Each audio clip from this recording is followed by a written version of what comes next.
कैसे तंगी आ जाती है, कभी घाटा हो गया, कभी और कुछ हो गया। दरख्त तो बहुत है, दरख्त तो बहुत है, लेकिन फल ही नहीं दे रहे हैं।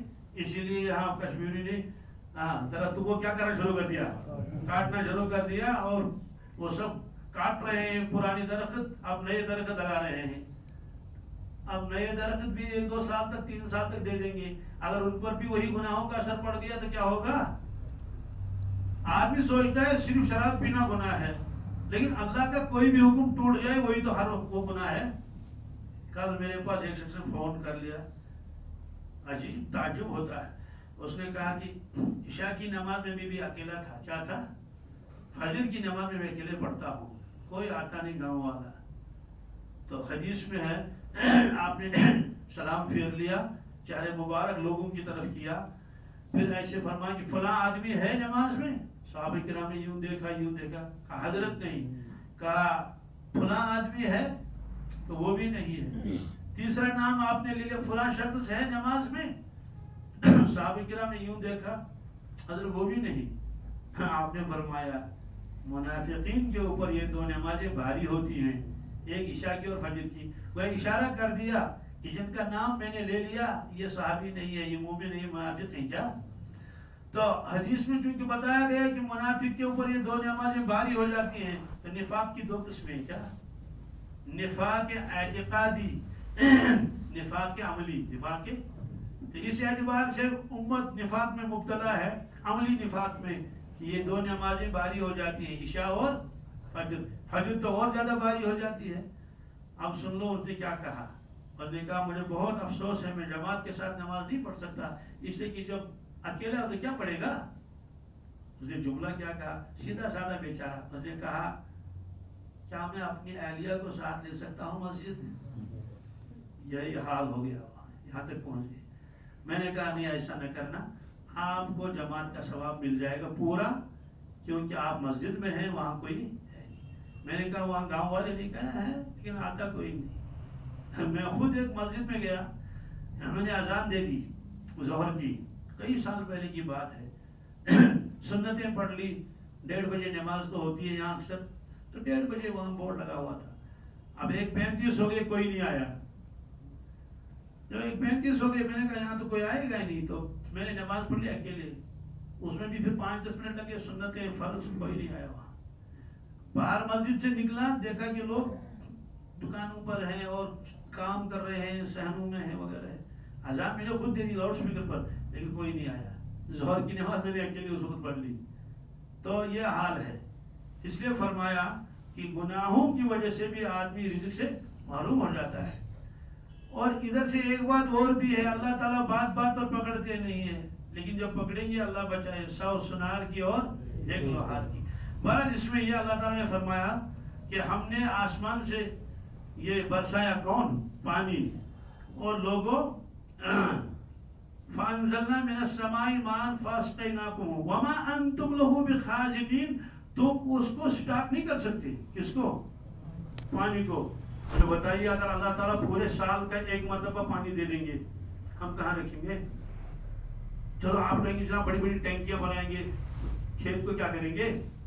अल्लाह ताला फरमाते हैं इसलिए मैंने खुद इसका इंतजाम किया है। जमीन के अंदर पानी चला जाता है, फिर कहीं चश्मे की शक्ल में निकलता है, कहीं ट्यूबवेल लगाते हैं, कहीं कुआं खोदते हैं, और बहुत सारा बर्फ किसमें है, पहाड़ों के ऊपर है। यहाँ तो बर्फबारी है नहीं, पहाड़ों पर भी नजर नहीं आती है ना। मैं भी 2 दिन पहले गया था एक इलाके में, और वहां देखा मैंने जो पहाड़ बर्फ से भरा हुआ है क्या, लेकिन बहुत ऊंचाई पर गए, बहुत ऊंचाई पर गए। वहाँ एक मदरसा चल रहा है, इतनी ऊंचाई पर जलसा वहाँ था। तो वहाँ ये तो अल्लाह ताला इस पानी को जो बर्फ की शक्ल में रखता है पहाड़ों के ऊपर, फिर वहाँ से आहिस्ता आहिस्ता वो रिश्ता रहता है और नदी नालियों में आ जाता है। तो ट्यूबवेल भी निकलता है, अच्छा पानी खासा। मुझे याद है कि मदरसे में हमने ट्यूबवेल जो खोदा था तो 250 फुट के बाद पानी निकला, कितने, वरना आमतौर से तो कहीं 50 फुट कहीं 100 फुट, तो 100 तो बहुत है, तो 250 फुट चले गई। तो अल्हम्दुलिल्लाह इतने सालों से वो पानी चल रहा है और बहुत ही बेहतरीन पानी, अच्छा पानी है। तो अल्लाह ताला ने इंतजाम कर लिया। तो कुछ पानी तो आपने पहाड़ों के ऊपर रख दिया, اور کچھ پانی آپ نے کہاں رکھ دیا؟ زمین کے نیچے. تو کہیں سے دریا نکلتا ہے, کہیں سے چشمہ نکلتا ہے, کہیں سے اور جو ہے وہ کنویں سے پانی نکلتا ہے. اللہ تعالیٰ فرماتے ہیں وما انتم لہ بخازنین, لوگوں تم اس پانی کا ذخیرہ نہیں کر سکتے, وہ ذخیرہ ہم کر لیتے ہیں. اس کے آگے اور اللہ تعالیٰ کی قدرت کی نشانیاں ہیں. اللهم لك الحمد كله ولك الشكر كله, اللهم لك الحمد كما ينبغي لجلال وجهك وعظيم سلطانك.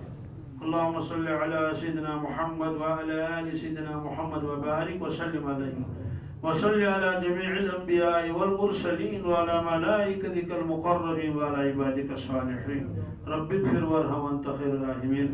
یا اللہ اپن فضل کر شاملہا, تمام مشکلاتن کر سہل آسان. یا اللہ رحمتش نظر, محبتش نظر, عفوش نظر تراوش کر.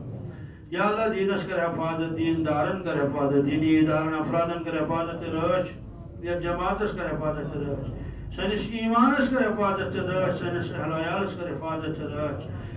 یا اللہ مدارسن مقاجبن کر حفاظت رچ, علمان طلبان صلحان دیندارن کر حفاظت رچ. یا اللہ سوئن مشکلات کا سہل آسان, بیمار دیری چواریا, یا اللہ بیمارن بخش شفا, اندرین دادن کرم دری دوا, اندرین دادن شفا, پروردگار بد دادن نیز نجات, واریا لکو جو دعا خطرون خطرناک دادن من مبتلا, پروردگار شفائی کمیل کرو خطر, آپریشن نیز نجات, پروردگار ٹیومر گسش نجات, استغفر اللہ, تھائرائیڈ نیز نجات, خدایا کینسر نیز نجات, کمر داد نیز نجات, ہارٹ پرابلم نیز نجات. آج اکثر جوانی ہونے میں ہارٹ پرابلم سمجھی سنی ہونا کیا کو, خدایا ہارٹ پرابلم نیز نجات, پروردگار کڈنی پرابلم نیز نجات, دماغی خرابی نیز نجات, پروردگار خون خراب گسش نجات. یا اللہ آسمانی زمینی بلائیو نیز نجات, پنی ناراضگی نیز نجات, غفلت کی زندگی نیز نجات, غفلت کی موت نیز نجات, خنت مرگ نیز نجات. ہائے شان بڑی لوگ بے روزگارن سے روزگار, بے شوڑن کر جوڑتا, بے اولادن کر صالح اولاد اتا, یمن اولاد جدتا کرمی تمن کر راشت حفاظت, سانن اولادن کر راشت حفاظت, کامیابی دے کام رہنی کرو خطا. یا اللہ قدمن کرو مدد, یا اللہ سساری محنت کھاڑو گوائنی. یا اللہ پروردگار یا جماعت اس میں اگر کس پریشانی سکر دور, اگر کوئی کیا پروردگار حاجت سکر روا. یا اللہ پور امت اس کر دستگیری, امت حالن اس ترک سالس من, یا محول الاحوال حول حالنا الى حسن العال بحق افضل المقال.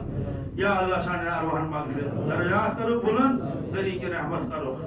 یا اللہ واری حج دعا قدرون متمن دکر حل مشکل, ایڈی ہسپتال پر فون کر, ایڈن چیز آز آپریشن, ایڈن جو پگا آپریشن, خدایا مشکلات کا سہل آسان. یا اللہ آخری وقت دل ازواج اس کے دل میں طیب نصیب, ایمان اس پر کدیس خاتمہ. یا اللہ امسیری دعا کر قبول, مباشر و وصالت رسول مقبول.